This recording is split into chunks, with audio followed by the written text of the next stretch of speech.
Hey there. Today we're going to be presenting about an organization we created called Mayhem Inc. We're going to go to Jad first with a brief introduction and outline of our case. Hi, this is Jad. I'll be taking you through a brief introduction to our case and letting you know what to expect in this presentation. First of all, the presentation will cover the description, goals, strategy, structure, and life cycle of our hypothetical game console company, Mayhem Inc. We've chosen a hypothetical company because we believe this allows us to leverage our imagination and knowledge of the course content and apply it to what could be an interesting and engaging real case scenario. Our story begins as such. Frank Furtier creates a brand new console with remarkable characteristics.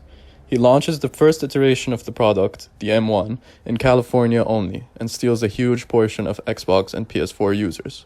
He and Hugh Brain now plan on expanding to the rest of the US and Canada. This presentation documents 5 important changes as Mayhem goes through its expansion. Number 1, the transitional changes in Mayhem's structure. Number 2, the company's efforts in maintaining its culture as it scales. Number 3, the tools used to measure strategic efficacy. Number 4, the initiatives taken to ensure success and restrict failure based on the company's life cycle position. And finally, number 5, the rationale behind all these decisions. We will now move to Mo's portion of the report.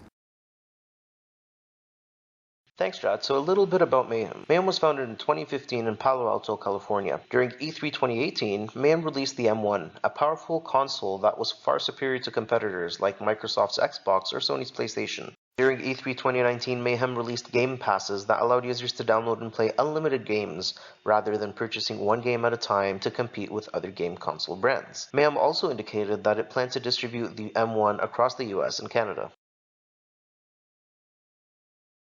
Mayhem's mission statement involves bringing the best quality gaming experience and environment for gamers everywhere, showing Mayhem's commitment and determination to becoming an industry leader. As for Mayhem's goals, these include maximizing the acquisition and retention of customers, maintaining a certain degree of unit production and packaging quality, ensuring suppliers meet timelines and use cost-effective measures, and maintaining profitability.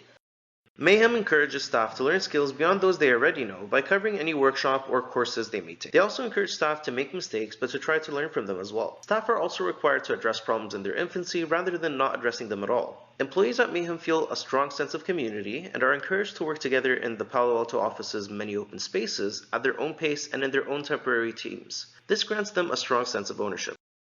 At Mayhem, the overall structure was a hybrid structure consisting of a flat structure, which enabled economies of scale, and a virtual network structure for manufacturing, assembly, and distribution. Staff communicated through the use of Office 365 and Discord, and employees from various departments in the organization formed temporary teams to help realize Mayhem's underlying goals.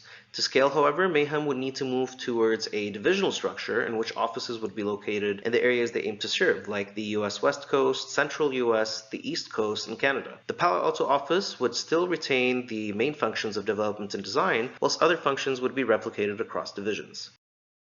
When determining the strategy and effectiveness of Mayhem's new organizational design, the main component that could not be adjusted is their competitive advantage, which is a culture that allows employees to do their best work. With that in mind, the first major change that would take place is a transition from a functional structure to a divisional one. The divisional structure allows for Mayhem to scale their operations across North America with greater ease while getting even closer to their end customer. This is key in the video game industry, as feedback allows for constant adjustments to the product to better suit customer wants. Competition is also fierce, making customer retention all the more important. Secondly, utilizing a virtual network structure allows Mayhem to focus on their core competencies, which is designing and developing industry-leading hardware and software. Packaging, manufacturing, and logistics are not in Mayhem's area of expertise, and it doesn't make sense for them to take this on when they're trying to scale their core offering. Horizontal linkages would exist between divisions to ensure organizational goals are aligned and each department's outputs complement each other. To determine the overall effectiveness of the changes, 2 approaches will be used by Mayhem. The first is the internal process approach, which uses key HR indicators such as employee satisfaction and motivation to determine overall cultural health. If a decline is seen in any of these categories, Mayhem knows their culture is at risk. For other organizational goals such as profitability, customer retention, and ensuring suppliers meet timelines, a balanced scorecard approach is used. Financial performance helps Mayhem understand if scaling the operations to all of North America is actually profitable. Key metrics that can provide insight on profitability include net margin, ROA, and the cost of goods sold. Customer service indicators like reviews and customer feedback can help Mayhem determine if their products and services are being well received by customers. Business process indicators on the balanced scorecard like manufacturing time and cost compliance, help ensure that the manufacturers of the M1 are completing manufacturing and assembly in time. Finally, the potential for learning and growth ties into the internal goals approach, where satisfaction and employee retention are measured. Any decreases in this category may be an indication that staff are not being developed as needed. Moving on to the organizational lifecycle, we believe that our company is in the formalization stage. This is due to us having a focus on growth and internal stability as we expand into new markets, and a crisis would be too much red tape to hinder that. So a solution that we've learned in class is horizontal linkages. This is because horizontal linkages are designed for collaboration and learning and removes control from upper management and provides it to the employees. To supplement this, we believe that we should implement a client control structure where we use culture to inform our employees what we should do without actually telling them what to do.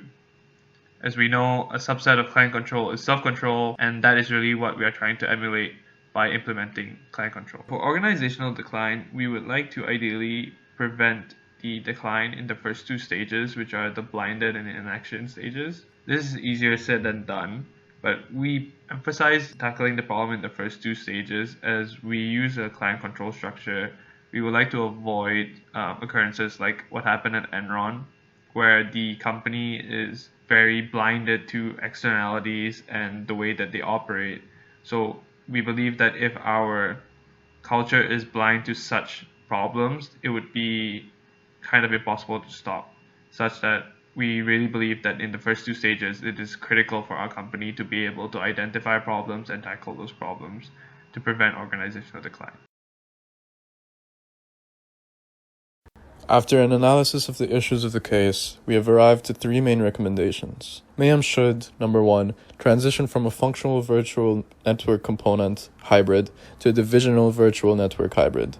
The reasons for this is twofold. The divisional structure will allow Mayhem to be closer to customers and maintain its culture, and the virtual network structure will allow it to focus on its main competencies. Number 2, implement client control, horizontal linkages, and maintain focus on consumer demand. These elements help reduce red tape found in formalization stages and forego the first stage of decline, being blinded. Number 3, employ an internal process approach and balanced scorecards to measure strategic efficacy. These processes have a main focus on company culture while also assessing essential externalities such as financial performance and customer service indicators. We thank you for your time and hope you've enjoyed our presentation.